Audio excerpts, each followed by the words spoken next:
is Article 15 on appointment of substitute arbitrator.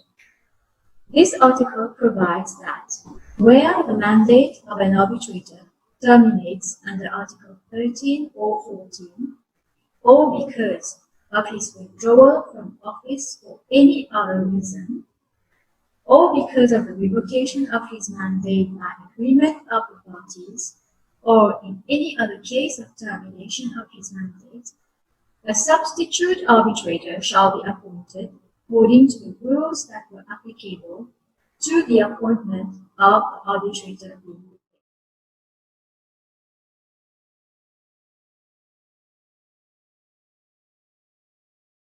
The interesting trait about arbitration is that there is no appeal mechanism inherent inside the system. So the overwhelming majority of cases are resolved simply in one instance of hearings. There is a system of setting aside arbitral awards, and the requirements of setting aside an arbitral award is specifically listed in the procedural model law, which has become the template for the national arbitration law in many countries.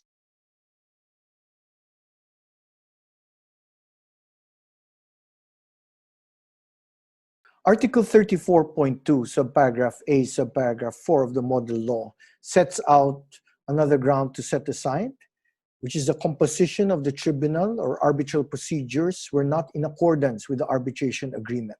These are procedural grounds, which are deficiencies in which the tribunal was appointed or the arbitration procedure was conducted, and results in the lack of due process.